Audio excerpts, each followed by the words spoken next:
والصلاة والسلام على أشرف الأنبياء والمرسلين خاتم النبيين شفيع ذنوبنا وطبيب نفوسنا مولانا أبي القاسم محمد اللهم اللهم صل على اللهم صل على اللهم محمد صل على وآل محمد محمد وآل محمد محمد محمد وآله الطيبين الطاهرين أما بعد رب اشرح لي صدري ويسر لي أمري واحلل عقدة من لساني يفقهوا قولي رب زدني علما والحقني بالصالحين. جو احادیث کی قرات کا سلسلہ چل رہا تھا اور فضائل علم کے حوالے سے جو روایات یہاں کے اوپر آپ لوگوں کے سامنے نقل کی جا رہی ہیں، تو اس میں سے ایک آج حدیث ہے کہ جو جناب رسالت مآب صلی اللہ علیہ وآلہ وسلم سے ہے،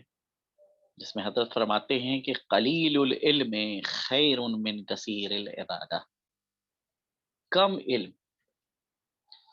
بہت زیادہ عبادت سے بہتر ہے۔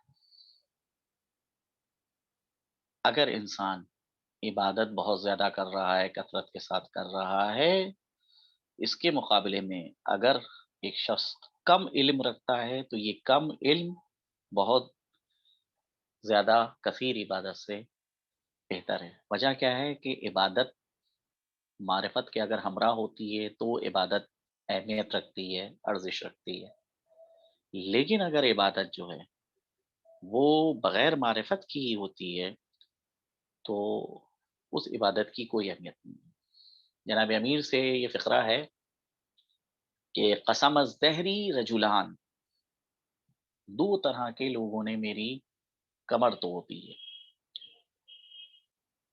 عالم متحقق و جاہل متنسک۔ ایک وہ عالم کہ جو علم رکھتا ہے لیکن عمل نہیں کرتا ہے، لیکن ایک وہ جاہل کہ جو عمل بہت زیادہ کرتا ہے لیکن علم نہیں رکھتا، یعنی بغیر معرفت کے انجام دیتا ہے۔ تو بہرحال علم ہے تو علم کے ہمراہ عمل ہونا چاہیے، لیکن اگر تنہا کوئی عمل انجام دے رہا ہے اور بغیر معرفت کے عمل انجام دے رہا ہے تو یہ بغیر معرفت کا عمل جو ہے بارگاہ خداوندی میں قابل قبول نہیں ہے۔ چنانچہ یہ حدیث کے جو جناب پیغمبر اسلام سے نقل ہوئی کہ قلیل العلم خیر من کثیر العبادہ، کم علم بہتر ہے بہت زیادہ عبادت سے۔ اس کے علاوہ دوسری حدیث یہ بھی جناب حضرت رسالت مآب سے وارد ہوئی ہے کہ جس کے اندر حضرت فرماتے ہیں کہ نوم مع علم خیر من صلاۃ علی جہل، علم کے ساتھ سونا یہ بہتر ہے کہ نماز جہالت کے ساتھ پڑھی جائے۔ یعنی دو فعل ہیں، ایک وقت جو ہے ایک انسان جو ہے وہ سونا چاہتا ہے، دوسری وقت ایک انسان جو ہے نماز پڑھ رہا ہے، لیکن نماز جو ہے وہ معرفت کے بغیر پڑھ رہا ہے، جہالت ہے اس کے اوپر حاوی پوری طرح سے۔ تو اگر ایک عالم ہے اور وہ اگر سو رہا ہے تو اس کا سونا بہتر ہے اس جاہل سے کہ جو جاہل جہل کی حالت میں کھڑے ہو کر نمازیں پڑھ رہا ہے۔ نوم مع علم خیر من صلاۃ علی جہل، یعنی علم کے ہمراہ، علم کے ساتھ سو جانا یہ بہتر ہے بنسبت اس نماز کے کہ جو جہالت کی جہل کے ساتھ پڑھی جائے۔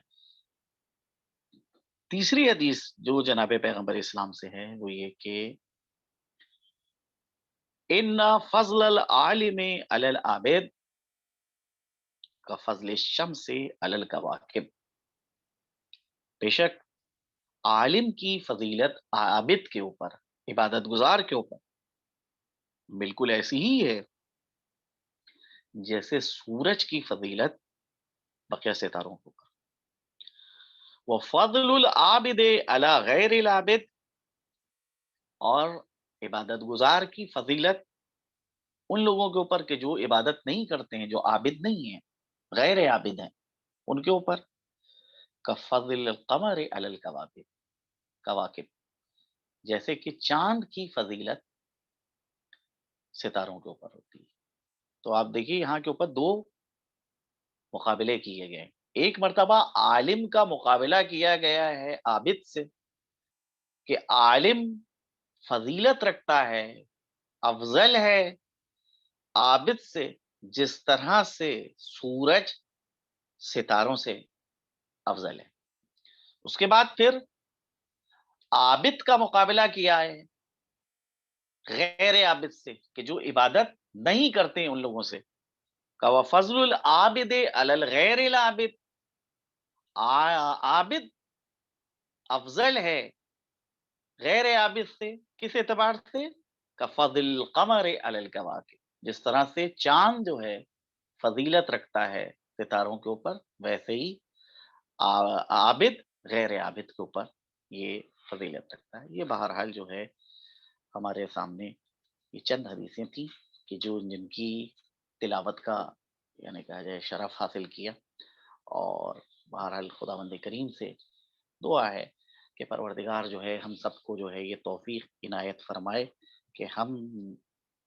یہاں کے اوپر ان احادیث کے اوپر عمل پیرا ہو سکیں، اور حقیقت میں جو ہے ہمارے سینے جو ہیں وہ علم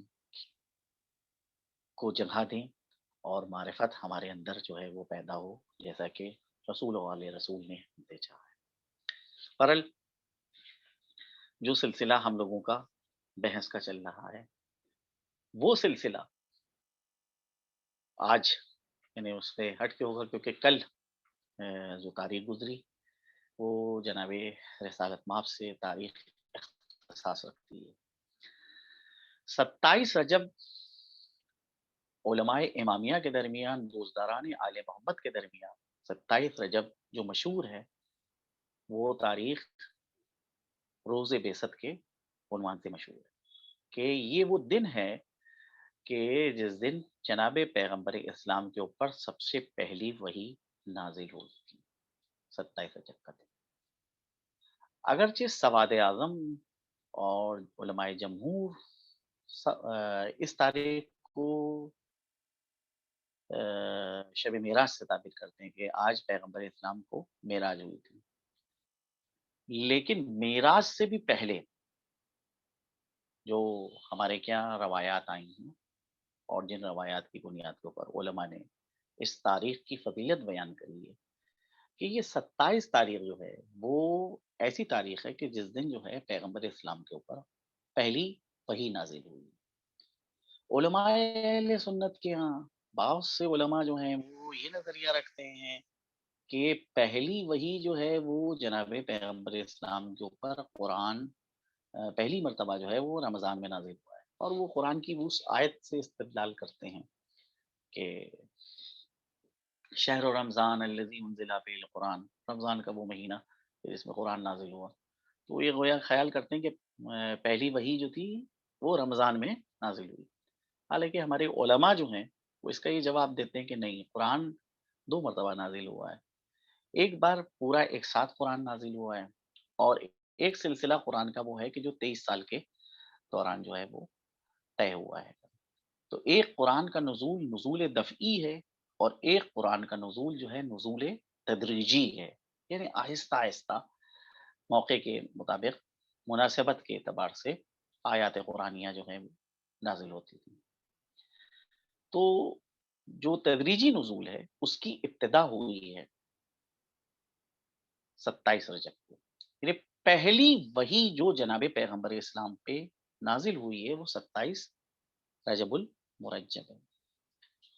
اور دفعی طور کے اوپر یعنی پورا قرآن جو ہے وہ شب قدر میں نازل ہوا ہے، جیسے کہ خود سورہ قدر کے اندر جو ہے وہ اس جانب اشارہ ہے، انا انزلناہ فی لیلۃ القدر، اور یہ سورہ دخان کے اندر ہے، انا انزلنا القرآن فی لیلۃ مبارکہ۔ تو بہرحال پہلی مرتبہ جو جناب پیغمبر اسلام کے اوپر وہی نازل ہوئی ہے وہ نازل ہوئی ہے 27 رجب کو۔ اور اس سلسلے میں جناب امیر کا ایک خطبہ ہے نہج البلاغہ کے اندر، خطبہ قاصرہ۔ اس خطبہ قاصرہ کے اندر جناب پیغمبر اسلام کے حوالے سے گفتگو کی ہے، اور پہلی وحی کے حوالے سے گفتگو جناب امیر نے نہج البلاغہ میں کی۔ فرماتے ہیں کہ وَلَقَدْ كَانَ يُجَاوِرُ فِي كُلِّ سَنَةٍ بِحِرَا فَأَرَاهُ وَلَا يَرَاهُ غَيْرِي۔ یعنی جناب پیغمبر اسلام ہر سال ایک مہینے غار ہرا میں جا کر عبادت انجام دیتے تھے۔ وہاں پر جناب مولا کائنات فرماتے ہیں کہ فَأَرَاهُ وَلَا يَرَاهُ غَيْرِي، میں بس ان کو دیکھتا تھا اور میرے علاوہ کوئی باخبر نہیں تھا کہ وہ کہاں ہیں۔ وَلَمْ يَجْمَعْ بَيْتٌ وَاحِدٌ يَوْمَئِذٍ فِي الْإِسْلَامِ غَيْرَ رسول اللہ، کوئی مکے میں گھر ایسا نہیں تھا کہ جہاں اسلام پہنچا ہو، صرف رسول اللہ کا گھر تھا کہ جہاں اسلام کا نزول ہوا۔ غیر رسول اللہ صلی اللہ علیہ وآلہ و خدیجہ و انا ثالثہما، یعنی اس گھر میں کہ جو رسول اللہ کا گھر ہے، کہ جس کے اندر اسلام آیا ہے، اس میں بس رسول تھے کہ جو اسلام کا پیغام لے کر آئے تھے، خدیجہ تھی کہ جو تصدیق کرنے والی تھی رسول کے پیغام کا، اور تیسری شخصیت میری تھی کہ میں نے جو ہے وحی کے نور کو دیکھا اور رسالت کو دیکھا، اور میں نے نبوت کی بو کو سونگھا۔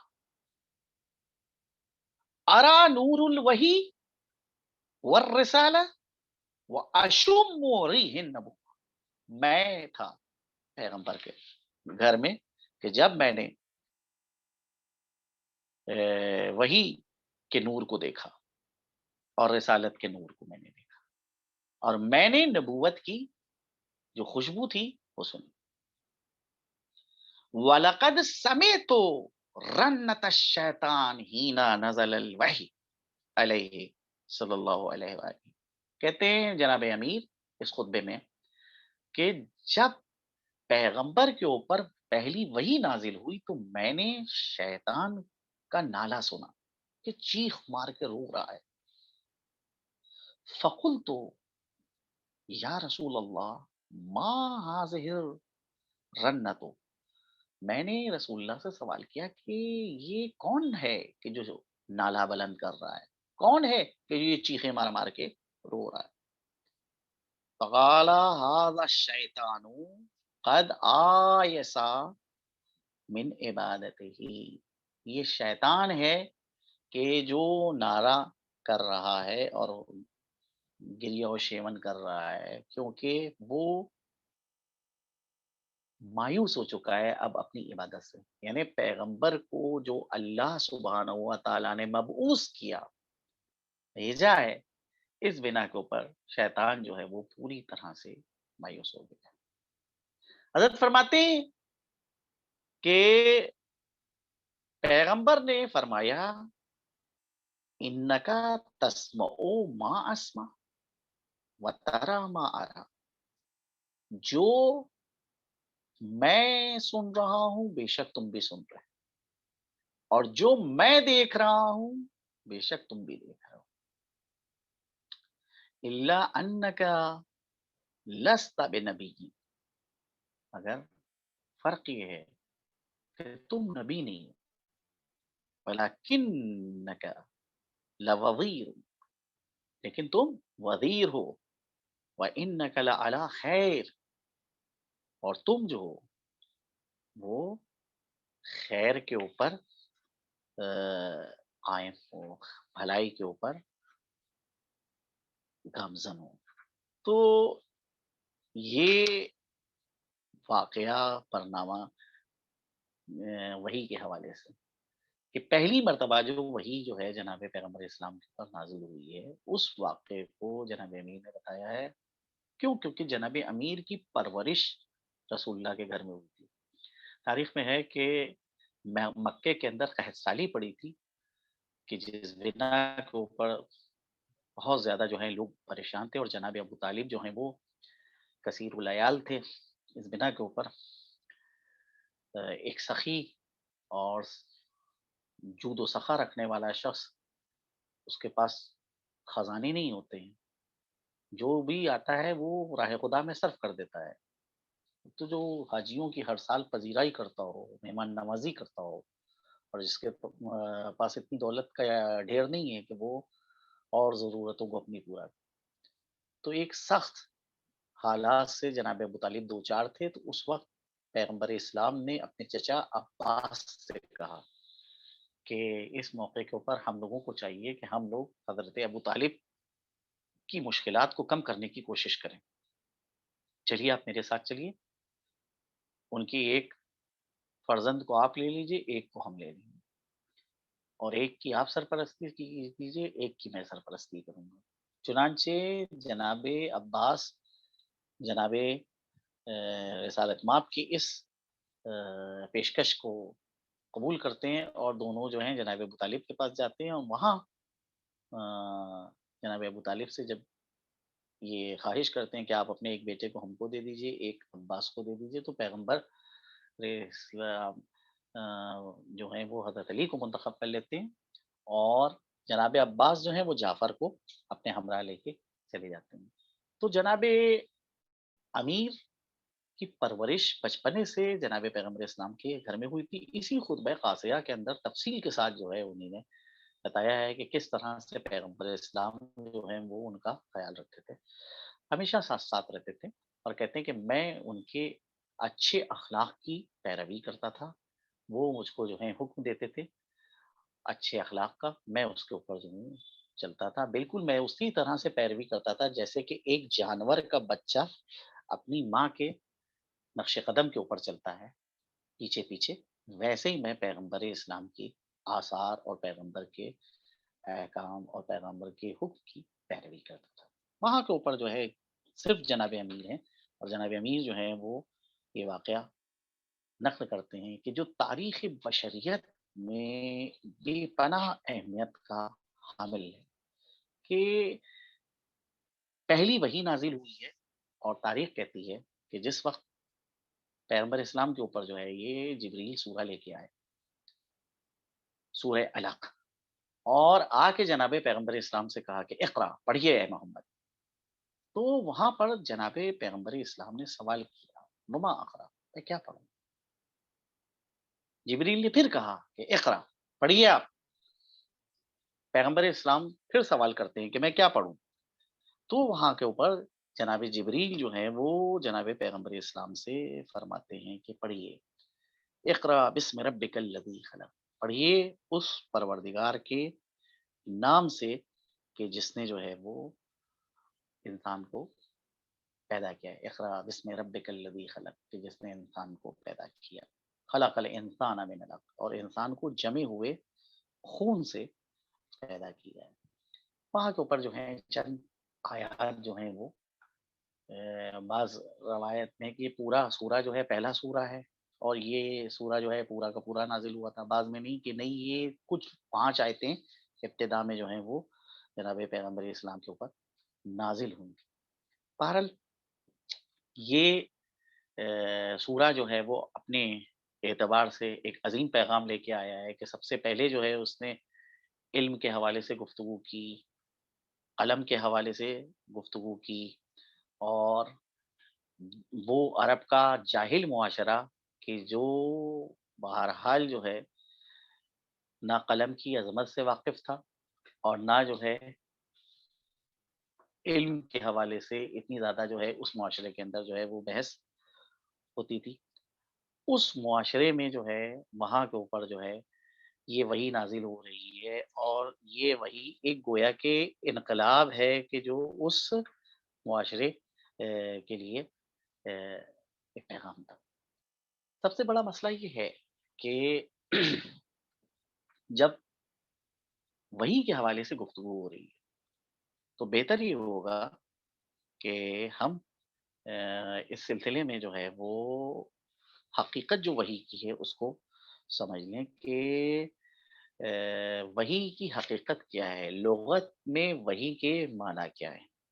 کیونکہ بعض لوگ جو ہیں وہ وحی کے حوالے سے عجیب و غریب نظریات رکھتے ہیں، اور بہرحال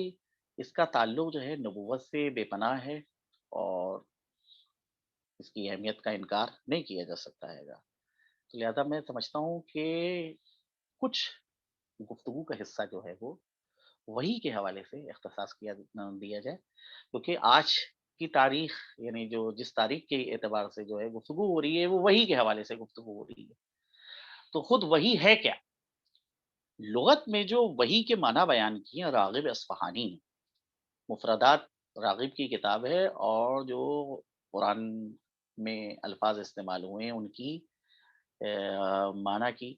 تشریح کری ہے راغب نے۔ تو راغب نے جو وحی کے معنی بیان کیے کہ وحی کے معنی ہے تیزی کے ساتھ اشارہ۔ لغت میں وحی کے معنی ہے سرعت کے ساتھ، تیزی کے ساتھ اشارہ کرنا، اور خواہ یہ رمزیہ کلام ہو کے ذریعے ہو یا لفظی ترکیب سے خالی ہو، صرف آواز ہو، اس کو جو ہے وہ یعنی وحی سے تعبیر کیا ہے۔ لیکن دینی اصطلاح میں وحی کے معنی جو ہیں، یعنی دین کی زبان میں جو وحی کے معنی ہے وہ یہ کہ وحی یعنی خدا کی جانب سے جو ہے پیغام کا آنا۔ اب یہ پیغام کس طرح سے آئے گا؟ دیکھیے اس کو سورہ شورا کی آیت نمبر 51 کے اندر جو ہے بیان کیا گیا ہے۔ وما کانا لبشر ان یکلمہ اللہ الا وحیا او من وراء حجاب او یرسل رسولا فیوحی باذنہ من یشاء انہ علیم حکیم۔ کسی انسان کو یہ حق نہیں حاصل ہے، یا کوئی انسان اس لائق نہیں ہے کہ وہ خدا سے بات کر سکے۔ خدا اس سے باتیں کرے مگر وحی کے ذریعے سے، یا پردے کے پیچھے کے سے، یا پھر وہ اپنے کسی پیغمبر کو بھیجتا ہے، اور وہ حکم خدا کے مطابق کچھ اللہ جو چاہتا ہے وہ وہی کرتا ہے، کیونکہ وہ بلند مرتبہ اور حکمت والا ہے۔ وما کان لبشر ان یکلمہ اللہ، یعنی کوئی انسان اگر چاہتا ہے کہ خدا سے بات کرے، خدا سے گفتگو کرے، تو خدا اس سے گفتگو نہیں کر سکتا الا وحین، وحی کے ذریعے، او من وراء حجاب، یا پردے کے پیچھے کے سے جو ہے گفتگو کرے، اور یرسل رسولا فیوحی باذنہ، یا اپنے کسی م، پیغام رسا کو بھیجے گا، کسی فرشتے کو بھیجے گا۔ رسول یعنی یہاں کے پر فرشتہ مراد لیا گیا ہے کہ اپنے کسی رسول کو، یعنی اپنے کسی فرشتے کو بھیجے گا، کسی پیغام رسا کو بھیجے گا کہ جو اللہ کے اذن سے وحی کرے۔ تو یہاں پر جو وحی کے اقسام آئے کریمہ میں بیان کی ہیں کہ اللہ اگر کسی سے بات کرنا چاہتا ہے تو کوئی انسان اس لائق نہیں ہے کہ وہ اللہ سے بات کر سکے۔ ہاں، یہ جو طریقے ہیں، مخصوص طریقے ہیں، ان کے ذریعے سے جو ہے وہ بات کرے گا۔ مثال کے طور پہ اللہ نے حضرت موسیٰ سے بات کری، تو کیسے بات کری تھی؟ درخت کے اندر آواز کو پیدا کر دیا، درخت سے صدا آ رہی تھی، اس آواز کو جناب موسیٰ جو ہیں سن رہے تھے۔ یا موسیٰ انی انا اللہ، اے موسیٰ میں تمہارا پروردگار ہوں، فخلاً علیک، اے موسیٰ تم جو ہے وہ اپنے نالین کو اتار دو۔ یا مثال کے طور کے اوپر اور دیگر انبیاء سے جو اللہ سبحانہ و تعالیٰ نے گفتگو، تو یہ گفتگو جو ہم انسان کرتے ہیں، ہم انسانوں کا مسئلہ یہ ہوتا ہے کہ ہمارے پاس ایک زبان ہے، اس زبان کے ذریعے سے ہم کسی سے گفتگو کرتے ہیں، تو جو الفاظ ہماری زبان سے صادر ہوتے ہیں دوسرا آدمی اپنے کانوں سے ان الفاظ کو سنتا ہے۔ اللہ کو گفتگو کرنا ہے تو نہ اللہ جو ہے وہ زبان رکھتا ہے، نہ اللہ کے پاس سر ہے، نہ اللہ کے پاس ہماری طرح سے چہرہ ہے، نہ اس کے پاس دہن ہے کہ جس دہن کے اندر جو ہے زبان ہو اور اس زبان سے جو ہے وہ ہم سے گفتگو کرے۔ تو وہ اپنے پیغام کو کیسے پہنچائے گا؟ کس طرح سے پہنچائے گا؟ کیونکہ وہ جو کلام یعنی جو ہمارے دل کے اندر بات ہوتی ہے، ہم جس چیز کو لوگوں کے سامنے بیان کرنا چاہتے ہیں، لوگوں کے سامنے جس کی ہم ترجمانی کرنا چاہتے ہیں، اس کے لیے ہم مجبور ہیں کہ الفاظ کا سہارا لیں۔ لفظ جو ہے وہ اس کی جو تعریف بیان کی گئی ہے، لفظ اسے کہتے ہیں کہ جو چیز منہ سے باہر آئے، اس کو کہتے ہیں لفظ۔ آواز اسے کہتے ہیں کہ جو دہن سے باہر آئے، اسے کہتے ہیں آواز۔ لفظ کے معنی ہوتے ہیں پھینکنے کے، اسی لیے عربوں نے جو ہے ایک ضرب المثل ہے عربوں کی کہ اکلت تمرا و لفظت النوا، میں نے کھجوروں کو کھا لیا اور گٹھلیوں کو پھینک دیا، یعنی جو چیز پھینکی جا رہی ہے جو منہ کے ذریعے سے، اس کو کہتے ہیں لفظ۔ لفظ کی دو قسمیں ہوتی ہیں، یا لفظ جو ہے وہ معنی اپنے رکھتا ہوگا تو اس کو کہتے ہیں لفظ مستعمل، یا لفظ جو ہے وہ اپنے معنی نہیں رکھتا ہوگا تو اس کو کہتے ہیں لفظ مہمل۔ مثال کے طور کے اوپر لفظ جو ہے جو معنی رکھتا ہے، جیسے آپ نے کہا پانی، اس کے ایک معنی ہے، آپ نے کہا وانی، اس کے کوئی معنی نہیں ہے، آپ نے کہا روٹی، روٹی کے ایک معنی ہے، آپ نے کہا ووٹی، کوئی معنی نہیں، کتاب ایک معنی ہے اس کے۔ اب اسی طرح سے جو الفاظ ہیں، کتاب وتاب، تو اب اس کے وتاب کے کوئی معنی نہیں ہے۔ تو لفظ جو ہے وہ دو طرح کا ہوتا ہے، لفظ یا معنی دار ہوگا اور یا لفظ جو ہے بے معنی ہوگا، بغیر معنی ہوگا، تو جو بے معنی ہے وہ مہمل ہے، اس سے بحث نہیں کرنی۔ یہ الفاظ جب آپس میں ملتے ہیں تب کلام بنتا ہے، اور یہ کلام انسان کے منہ سے باہر آتا ہے، ایک انسان کے دہن سے باہر آیا، ایک انسان کے منہ سے باہر آیا، تب ایک دوسرا انسان جو ہے اس کلام کو سنتا ہے۔ اللہ اگر کسی سے کلام کرنا چاہتا ہے تو اللہ کے پاس جو ہے ہماری طرح سے منہ نہیں ہے، ہماری طرح سے زبان نہیں ہے، ہماری طرح سے جو ہے وہ چہرہ نہیں ہے، تو اللہ کیسے کلام کرے؟ کیونکہ جو چیزیں ہمارے منہ سے باہر نکلتی ہیں وہ فضا میں جاتی ہیں، فضا کے ذریعے سے جو ہے وہ ہم دوسرے کے کانوں تک کے پہنچتی ہیں۔ تو اللہ جو ہے اگر اپنی بات پہنچانا چاہتا ہے تو اس کا کیا طریقہ ہے؟ یہاں اس آیہ کریمہ کے اندر یہ بتایا گیا کہ اللہ اگر کسی سے گفتگو کرنا چاہتا ہے تو کوئی انسان یہ بہرحال صلاحیت نہیں رکھتا کہ اللہ اس سے جو ہے بات کرے۔ ہاں، اب اگر اللہ بات کرنا چاہ رہا ہے تو تین طریقے ہیں، یا جو اللہ جو ہے وہ اس سے جو ہے وہ گفتگو جو کرے گا وہ وحی کے ذریعے سے کرے گا، یا جو ہے وہ حجاب یعنی پردے کے پیچھے سے گفتگو کرے گا، یا پھر اللہ جو ہے اپنے کسی فرشتے کو بھیجے گا اور اس کے ذریعے سے اپنے پیغام کو پہنچوائے گا۔ تو تین طریقے ہو، ایک طریقہ یہ ہے کہ خود خدا براہ راست بات کرے۔ تو خدا کیسے بات کرے گا؟ جیسے اللہ نے حضرت موسیٰ سے بات کری تو اللہ نے ایک آواز پیدا کر دی تھی درخت کے اندر، اس درخت کی آواز کو جناب موسیٰ نے جو ہے سنا تھا، اور سننے کے بعد جو ہے وہ متوجہ ہوئے اور جو سوالات کیے گئے ان سوالات کے حضرت موسیٰ جو تھے جوابات دے رہے تھے، یا جناب موسیٰ نے وہاں پر مناجات کری۔ تو ایک تو طریقہ یہ ہے کہ براہ راست خدا جو ہے وہ کسی سے گفتگو کرے، دوسرا طریقہ یہ ہے کہ براہ راست نہیں گفتگو ہو رہی ہے، پردے کے پیچھے سے گفتگو ہو رہی ہے۔ یہ جو براہ راست گفتگو ہوتی ہے یہ انتہائی یعنی کہا جائے سخت مرحلہ ہے گا اور آسان نہیں،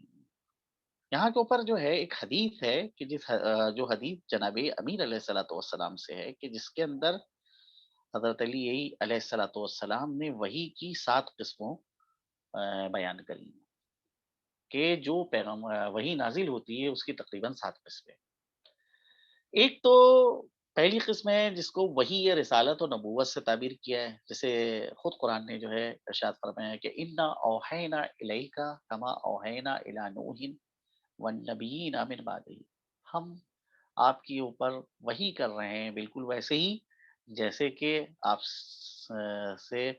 ہم نے نوح کے اوپر وحی کری اور بعد جو نبی تھے ان کے اوپر وحی کری۔ وہ اوحینا الی ابراہیم و اسماعیل و اسحاق و یعقوب و الاسباط و عیسیٰ و ایوب و یونس و ہارون و سلیمان و آتینا داود زبورا، اور ہم نے جو ہے وحی کری ابراہیم پر، اسماعیل کے اوپر، اسحاق پر، یعقوب پر، اور جو بنی اسرائیل کے طائفے تھے ان کے اوپر، ایوب، یونس کے اوپر، ہارون اور سلیمان کے اوپر، اور داؤد کو ہم نے جو ہے زبور عطا کری۔ تو پہلی قسم جو جناب امیر نے بتائی ہے وہ ہے وحی رسالت و نبوت،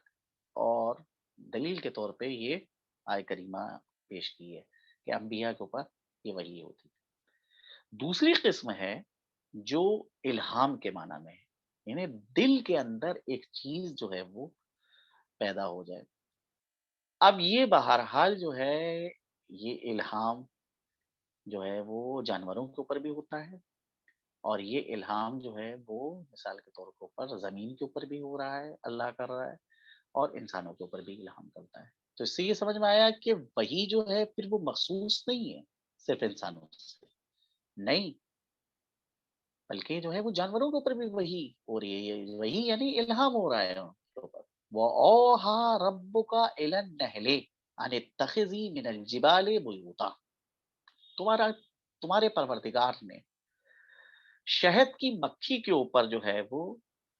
کو یہ چیز سکھا دی، یعنی الہام کر دی کہ اونچی اونچی جگہوں کے اوپر چھتے بناؤ۔ تو یہ وہی ہے وہ الہام کی شکل میں، یا وَأَوْحَيْنَا إِلَىٰ أُمِّ مُوسَىٰ، ہم نے مادر موسیٰ کو وحی کی، معمولاً ترجمہ اس کا یہ کیا جاتا ہے، یعنی کیا کوئی فرشتہ نازل ہوا یا نہیں، الہام کیا، یعنی خدا نے ان کے دل کے اندر یہ چیز ڈال دی کہ تم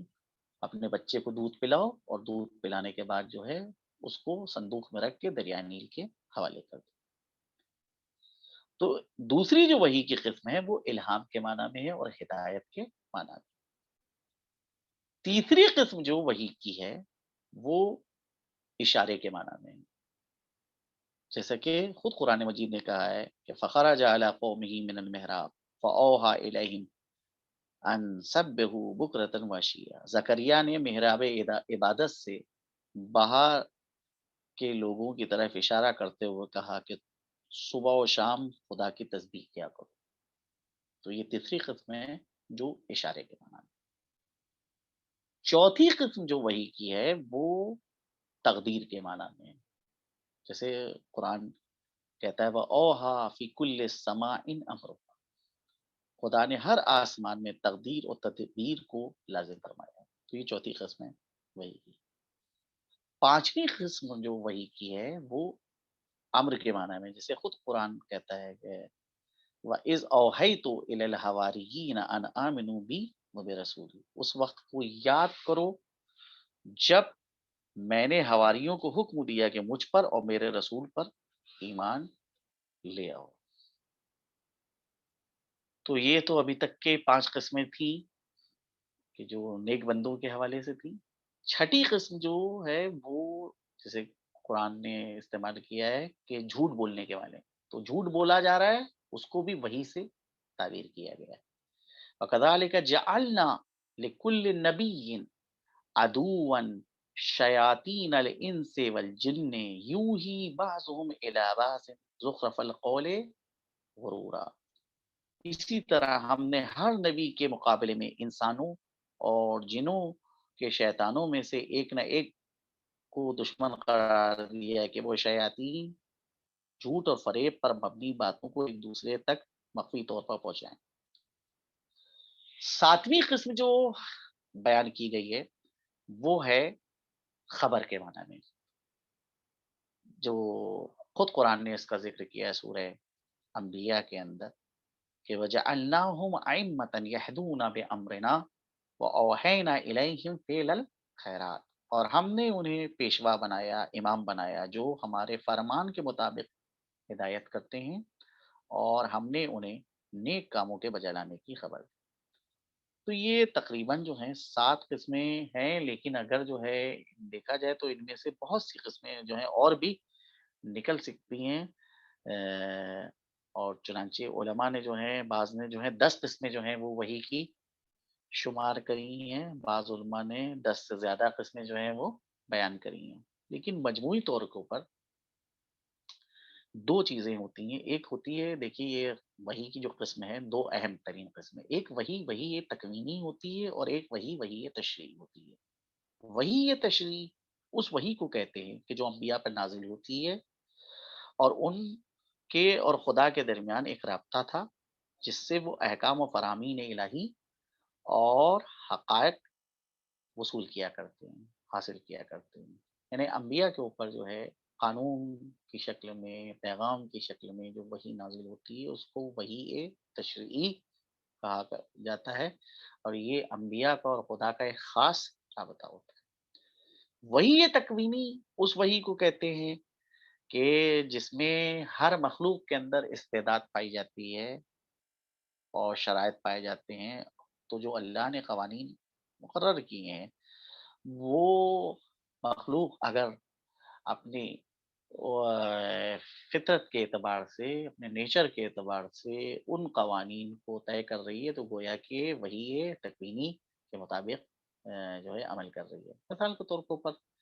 مچھلی کا بچہ جو ہے جیسے ہی انڈے سے باہر آتا ہے کیسے جو ہے وہ فوراً جو ہے وہ پانی کے اندر تیرنے لگتا ہے، کس نے جو ہے اس کو چیز یہ تعلیم کری؟ کہتے نہیں، یہ وہی تکوینی ہے اس کے اندر کہ جو پائی جاتی ہے اس کے نیچر کے اندر۔ تو جتنی بھی مخلوقات ہیں جو اپنے وجود میں نشو و نما پا رہے ہیں، ارتقا پا رہے ہیں، یہ وہی ہے تکوینی کی بنیاد پہ۔ ایک آخری بات جو یہاں کے اوپر وحی کے حوالے سے عرض کرنا ہے وہ یہ کہ بعض لوگ یہ خیال کرتے ہیں کہ وحی یعنی حدس، نبوغ ذہنی کو وحی سے تعبیر کرتے ہیں، جو سراسر جو ہے وہ بہرحال غلط چیز ہے۔ یعنی نبوغ ذہنی اور وحی میں کوئی مماثلت نہیں ہے۔ نبوغ ذہنی یعنی بلا کی ذہانت ایک شخص کے اندر پائی جاتی ہے، تو وہ اس کا ذہن جو ہے وہ بہت سے ایسے مطالب کو ظاہر کر دیتا ہے کہ جس کو عام ذہن جو ہیں وہ حل نہیں کر پاتے ہیں۔ تو بعض لوگ یہ کہتے ہیں کہ وہی یعنی نبوغ ذہنی، یعنی بے پناہ ذہانت پائی جاتی تھی، اور اپنے ذہانت کی بنا کے اوپر جس کو عربی میں حدس کہا جاتا ہے، حدس کی قوت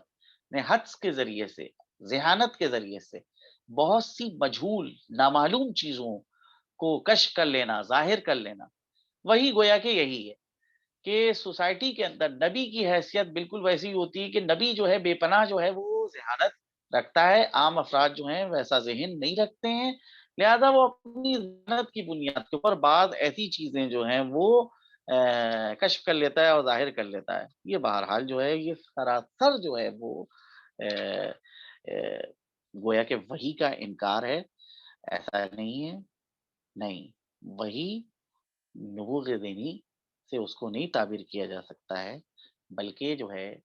یہ وہی وہ ہے کہ جو جناب جتنے بھی انبیاء کے اوپر نازل ہوتی تھی تو وہاں ایک فرشتے کی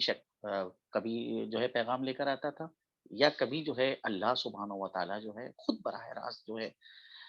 گفتگو کرتا تھا۔ تو اب جو براہ راست گفتگو ہے یہ بھی ایک بحث ہے کہ کیسے براہ راست گفتگو ہوتی تھی، یا تو درخت کے اندر آواز پیدا کر دی یا کہیں سے آواز آ رہی ہے، یہ آواز جو آ رہی ہے تو اب یہ آواز سننے والے کو یعنی پیغمبر سن رہے ہیں گے، یا جو ہے یعنی کہ فرشتے کے واسطے سے جو ہے گفتگو ہو رہی ہے، یا کہیں کے اوپر آواز پیدا کری ہے اس آواز کے توسط سے، یا ذہن کے اندر، دل کے اندر جو ہے الفاظ کے معنی جو ہیں اتر رہے ہیں، تو یہ ذہن کے اندر۔ یا دل کے اندر جو الفاظ کے معنی اتر رہے ہیں، یہ بھی جو ہے وہ ایک قسم کی وحی ہے، اور بہرحال وہ بہت ہی وحی کی سخت ترین قسم وحی کی شمار ہوتی ہے۔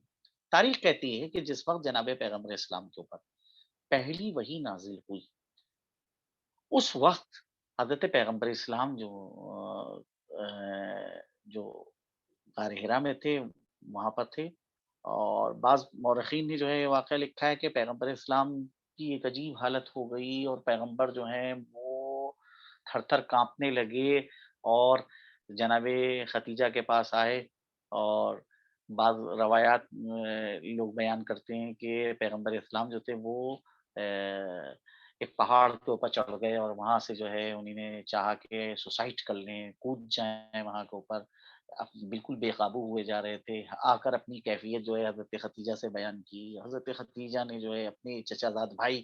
ورقہ ابن نوفل سے بیان کیا۔ ورقہ ابن نوفل قریش جناب ختیجہ کے چچا زاد بھائی تھے، جنہیں نے اپنے مطالعے کی بنیاد کے اوپر جو ہے وہ عیسائی مذہب کو اختیار کیا تھا، اور یہ کہ آخری دین جو ہے وہ یہی گویا کہ جناب موسیٰ کے بعد آیا ہے، عیسائی مذہب، حضرت عیسیٰ آخری پیغمبر ہیں حضرت موسیٰ کے بعد، تو ان کی پیغمبری پر وہ ایمان رکھتے تھے۔ تو جب جناب ختیجہ نے ان کو جا کے بتایا کہ میرے شوہر کی یہ کیفیت ہے، ان کے اوپر جو ہے اس قسم کے جو ہیں ان کو آوازیں سنائی دیتی ہیں، اور وہ جو ہیں یعنی ایک اضطرابی کیفیت میں ہیں، تو انہوں نے کہا کہ گھبرانے کی ضرورت نہیں ہے، پریشان ہونے کی ضرورت نہیں ہے، یہ جو ہے پیغمبر آخرالزماں ہیں، انہی کو مبعوث کیا گیا ہے، عنقریب جو ہے ان کو جہاد کا بھی حکم ملے گا، ہجرت کا بھی حکم ملے گا، اگر میں اس وقت تک زندہ رہا تو ان کے ہم رکاب جو جہاد کریں گے۔ ساری روایات ایسی ہیں جو گڑی ہوئی روایتیں ہیں، جھوٹی روایتیں ہیں، جعلی روایتیں ہیں۔ ہم اس شخص کو نبی نہیں مانتے ہیں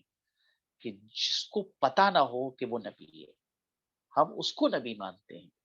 کہ جس کو معلوم ہوتا ہے کہ میں نبی ہوں۔ ایک انسان اس وقت دھوکا کھاتا ہے کہ جب وہ فرشتے کی آواز اور شیطان کی آواز کے درمیان تشخیص نہ دے سکے۔ وہی نازل ہو رہی ہے تو وہ کم از کم یہ تشخیص دے سکے، اس کو یہ معلوم ہو کہ یہ فرشتے کی آواز ہے، یہ شیطان کی آواز نہیں ہے۔ یہاں آپ کے سامنے میں نے ابتدائے بحث کے اندر جو چیز پیش کری تھی وہ جناب امیر کا جو خطبہ ہے، خطبہ قاصیہ سے، کہ جناب پیغمبر اسلام نے جو ہے وہ سے جب جناب امیر نے کہا کہ یہ کون کریا کر رہا ہے، کون نالا کر رہا ہے، تو کہا کہ یہ شیطان کا نالا ہے، وہ میری اپنی عبادت سے اب مایوس ہو چکا ہے، کیونکہ اللہ نے مجھ کو جو ہے مبعوث کیا ہے نا، تو پیغمبر رحمت کا دنیا میں بھیجا جانا یہ شیطان کے لیے گویا کہ مایوسی کا سبب تھا۔ تو ایک انسان اس کے اندر یہ اگر صلاحیت نہیں ہے کہ وہ خدائی آواز، الہی آواز، فرشتے کی آواز اور شیطان کی آواز کے درمیان اگر فرق نہیں قائم کر پا رہا ہے تو ایسا شخص نبی نہیں ہو سکتا۔ ہم لوگوں کے عقیدے کے مطابق نبی وہ ہے کہ جسے خود پتا ہوتا ہے کہ وہ نبی ہے، وہ الہی آواز، الہی صدا کو، فرشتے کی آواز کو اور شیطان کی آواز کے درمیان امتیاز قائم کر لیتا ہے۔ تو بہرحال یہ تاریخ بشریت کا یہ ایک پہلا انقلاب تھا کہ جو برپا ہوا، اور جس میں جو ہے جناب پیغمبر اسلام کے اوپر جو ہے پہلی وحی نازل ہوئی، اور اس پہلی وحی کی جو ابتدا ہے وہ 27 رجب کو ہے۔ بہرحال جو ہے خدا کی بارگاہ میں جو ہے یہ دعا ہے کہ خداوند کریم ہم سب کو جو ہے وہ پیغمبر اسلام کا حقیقی امتی قرار دے، اور ہم کو یہ توفیق دے کہ ہم جو ہیں وہ سچے مسلمان بن سکیں، ویسے مسلمان بنیں کہ جیسے کہ پیغمبر اور آل پیغمبر کی خواہش ہے۔ بہرحال درس جو ہے وہ یہیں کے اوپر روکا جا رہا ہے، اور اگر کوئی سوال کرنا چاہتا ہے درس کے حوالے سے تو وہ کر سکتا ہے، میں حاضر ہوں۔ اللہم اللہم صل